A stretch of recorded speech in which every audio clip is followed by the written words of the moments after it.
सुबह में किसी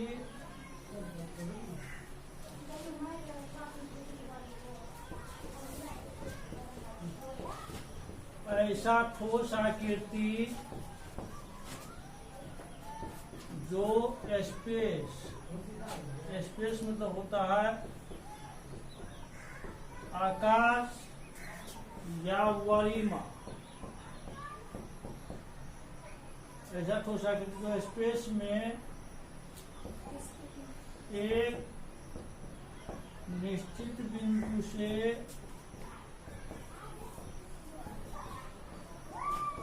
निश्चित दूरी तय करता हुआ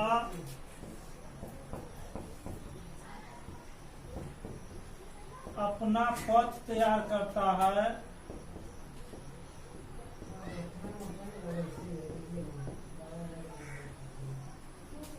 क्या कहलाता है? गोला कहलाता है।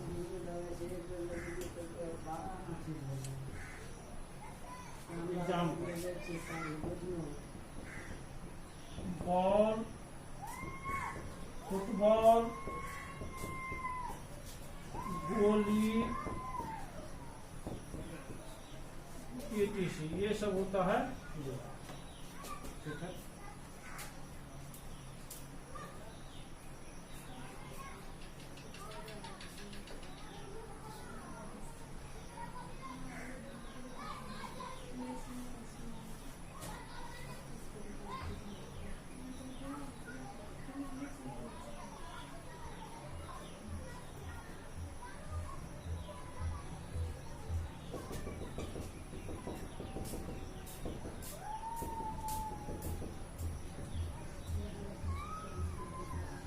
दूसरा परिभाषा हो जाएगा इसका, किसी व्यास को, किसी अर्धवृत्त को व्यास पे पूर्ण चक्कर लगाने के फलस्वरूप जो आकृति बनता है उसे गोला कहते हैं। जैसे पृथ्वी क्या हो गया? गोला हो गया। उसका देशांतर या अक्षांश रेखा क्या हो गया? उसका व्यास हो गया। जैसा कि आप देख रहे हैं कितने पृथ्वी पूरा 4 भाग में रेखा बांट देगा ना, एक इधर से दूसरा इधर से, तो 4 भाग बन जाएगा। इसमें कितने वृत्त होगा? 4 वृत्त होगा। ठीक है। माना कि गोले की त्रिज्या बराबर, अब इस गोले का संपूर्ण पृष्ठ क्षेत्र, इसमें वक्र पृष्ठ नहीं होगा, संपूर्ण पृष्ठ क्षेत्रफल इसका हो जाएगा 4πr², क्योंकि 4 वृत्त से बना हुआ है ना, तो एक वृत्त ऐसे तो πr², तो 4 वृत्त ऐसे कितना? 4πr²। या फिर इसको आप ऐसे भी लिख सकते हैं, या 4π × r कितना? d/2 का होल स्क्वायर, और n होता है बराबर 4π × d²/4, 4 कैंसिल, πd। बोलेगा क्षेत्रफल 4πr² या πd।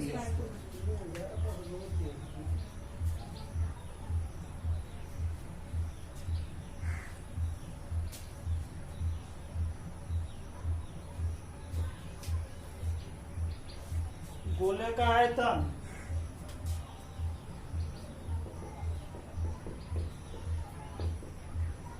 गोले का आयतन 4/3 πr³ गोले का आयतन हो गया। तीसरा, खोखले गोले का आयतन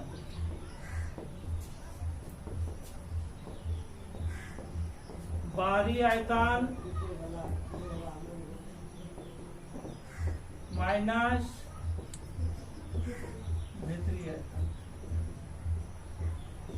बाहरी आयतन कितना? 4/3 πr³ माइनस 4/3 πr³, ये ना, जहां कैपिटल R एवं स्मॉल r क्रमशः बाहरी एवं भीतरी त्रिज्याएं। क्या कॉमन आ रहा है इसमें? 4/3 π R cube minus R cube, याद इतना पे छोड़ दीजिए, अन्यथा 4/3 pi into R minus R square plus R, ये ना, क्योंकि A cube minus B cube बराबर कितना, A minus B into A square plus A B plus B, ये पूरा लगा देना है।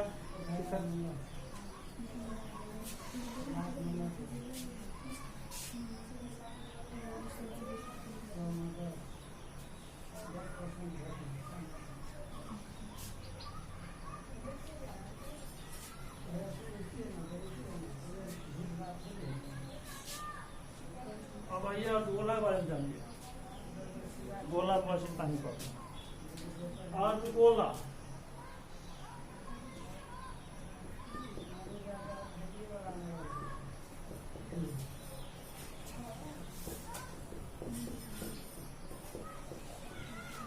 किसी गोले को बराबर बराबर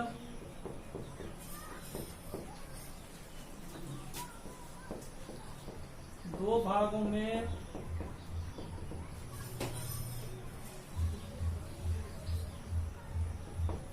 बांटने पर प्रत्येक भाग क्या कहलाता है, प्रत्येक भाग अर्धगोला कहलाता है।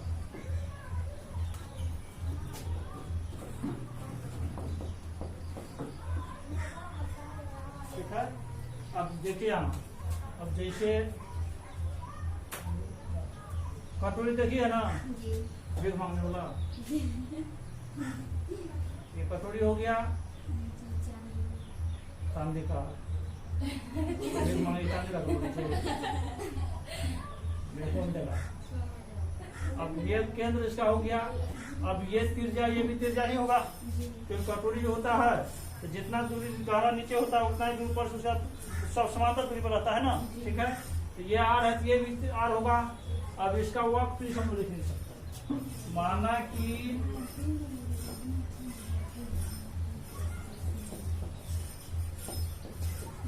अर्धगोले की त्रिज्या बराबर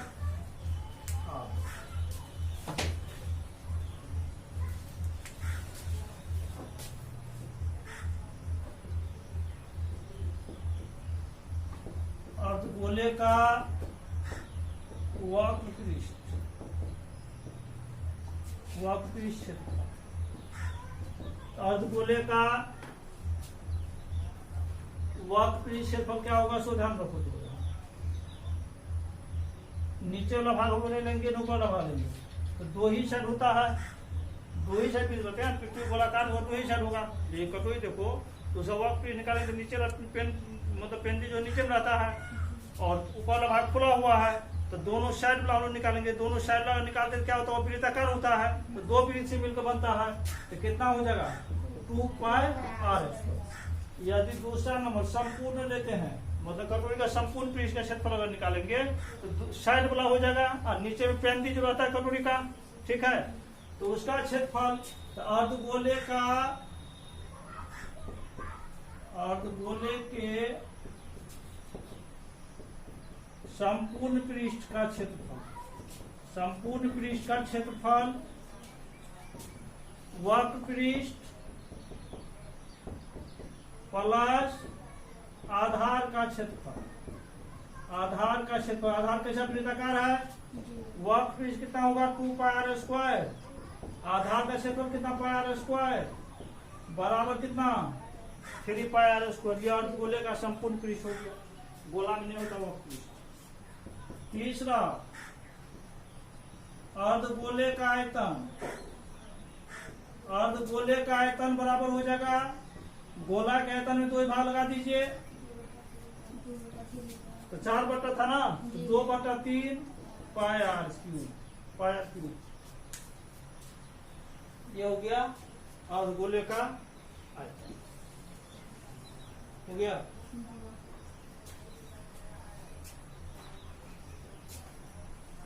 छिन्नक सुबह हम पढ़ाते थे ना, अब हम लोग आ जाएंगे सीधा प्रॉब्लम। कौन सा एक्सरसाइज चालू होगा? 13 एक्सरसाइज होगा आपका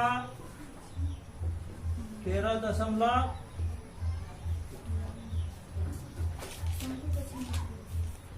वही शंकु का छिन्न सुबह पढ़ाए थे जी।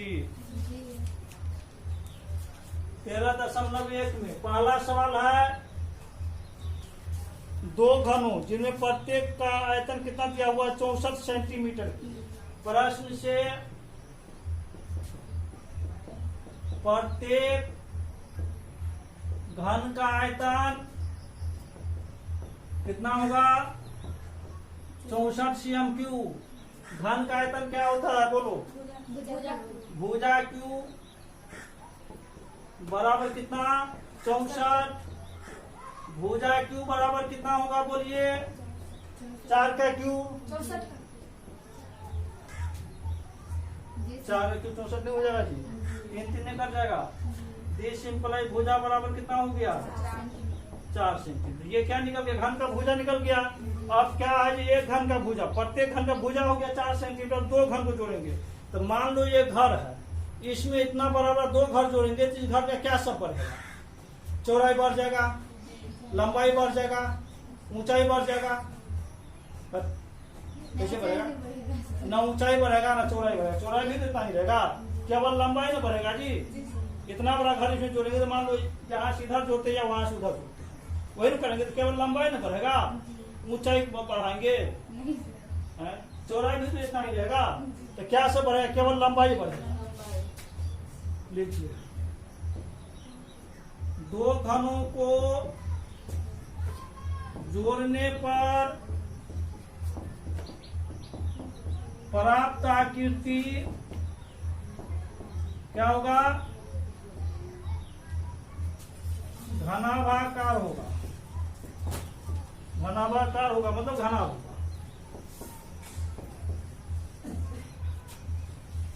जिसकी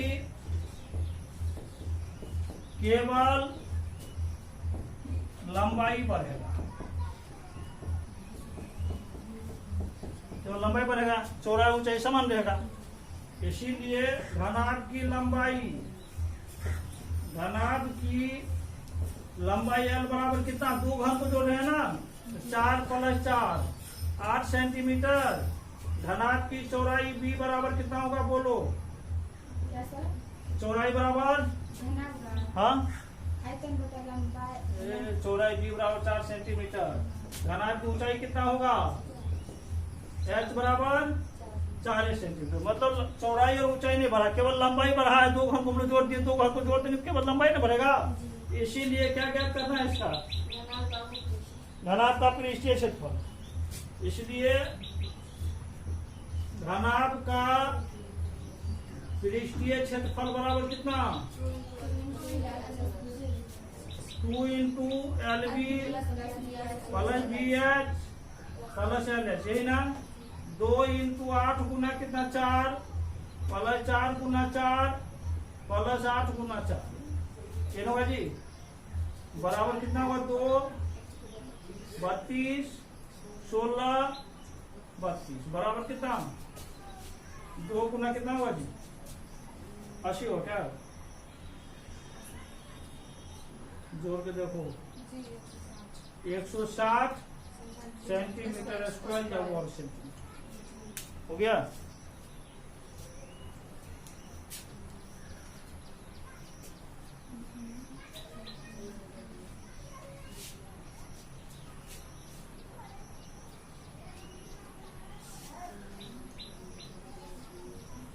दूसरा नंबर, दूसरा में क्या कर रहा है? कोई बर्तन एक खोखले अर्धगोले के आकार का है, खोखले अर्धगोले के आकार का, जिसके ऊपर एक खोखला बेलन अध्यारोपित है। मतलब क्या?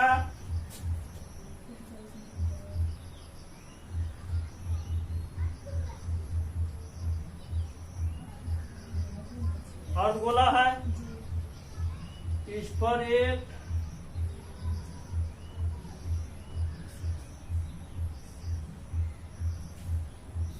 बेलन आरोपित है। ये हो गया त्रिज्या,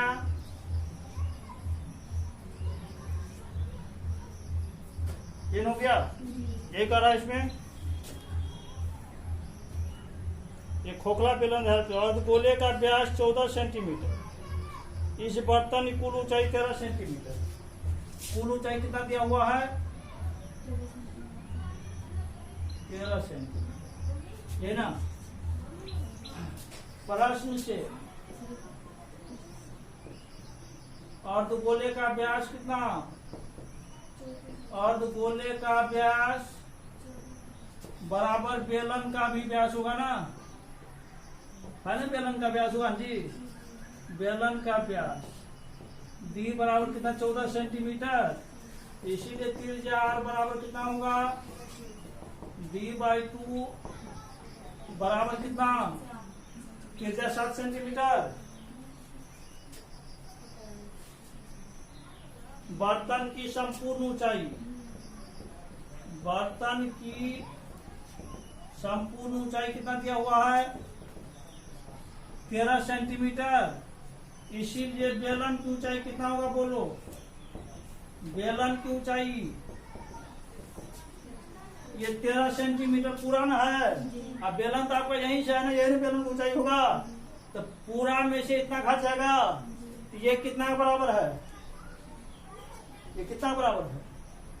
अभी निकालें। 7 सेंटीमीटर। 7 सेंटीमीटर होगा जी। 7 सेंटीमीटर न होगा, 7 सेंटीमीटर न होगा। अब ये बेलन ऊंचाई कितना हो जाएगा? 13 - 7 बराबर 6 सेंटीमीटर। तो बेलन ऊंचाई है तो बराबर कितना हो गया? 13 - 7 बराबर 6 सेंटीमीटर। इसीलिए क्या ज्ञात करना है? बोलिए आप। तो कह रहा है इस बर्तन का आंतरिक पृष्ठीय क्षेत्रफल ज्ञात करें। इसलिए बर्तन का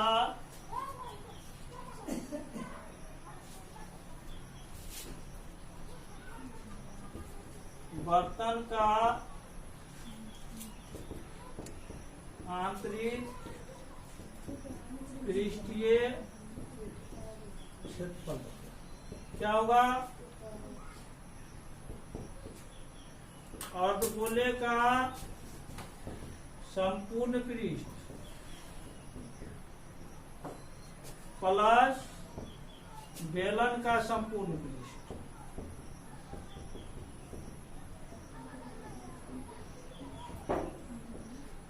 अर्धगोले का संपूर्ण पृष्ठ 3πr²। अब बेलन का संपूर्ण पृष्ठ क्या होता है? बोलिए। 2πr × r+5 होता है। मान देना है सबका। 3 × π1 कितना दिया हुआ है? 22/7। 22/7 गुना 7 का स्क्वायर 2 × 22/7 गुना 7 प्लस एच का मान 6 ना है। 7 प्लस बराबर कितना होगा? 3 × 22/7 गुना 7 × 7 प्लस 7 कैंसिल 2 × 22 गुना कितना? 7 × 6 7 कैंसिल कितना हो जाएगा? बोलिए। 3 गुना का पता जल्दी। 2 × 22 गुना 13 कितना गुना करके? 22 66 742 का 2 4 742 4 प्लस कितना होगा? 44 54 का 2 5 52 5 5 57 2 2 4 7 13 का 3 4 5 9 10 34 cm²।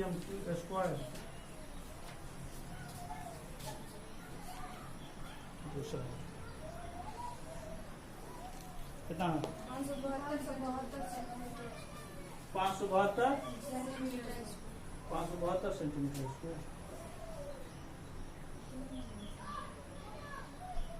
एक मिनट।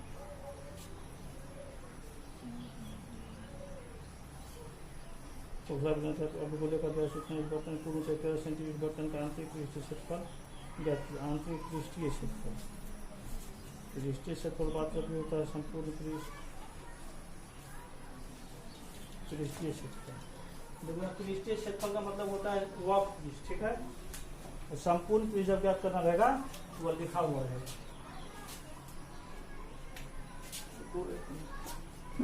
2 गुना 22/7 गुना 7 प्लस 2 गुना 22/7 गुना 2 पाई r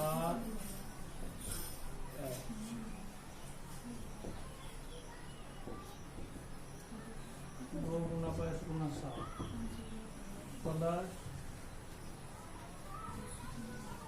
2 गुना 22 गुना 7 गुना 22 में 44 7 चौका 8 2 7 चौका 2 30 प्लस 12 12 में 24 का 4 2 12 24 36 2 8 12 2 और 1 7 3 5 आंतरिक पृष्ठीय क्षेत्रफल होगा।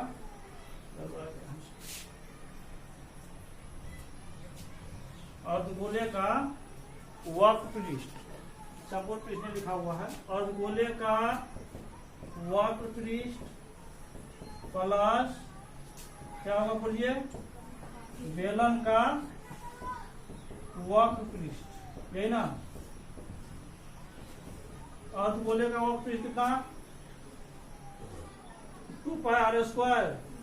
अब बेलन का 2 पाई r h कॉमन क्या रहा है 2 पाई r कॉमन ले लेंगे तो क्या बच रहा है बोलिए r प्लस h बराबर कितना 2 गुना 22/7 r का मान 7 गुना 7 प्लस 7 7 कैंसिल 2 गुना 22 गुना 7 6 13 कितना हो जाए गुना करो जल्दी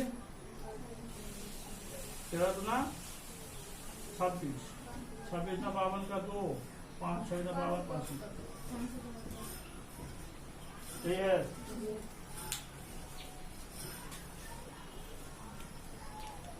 आसानी से सवाल सब कल बताएंगे।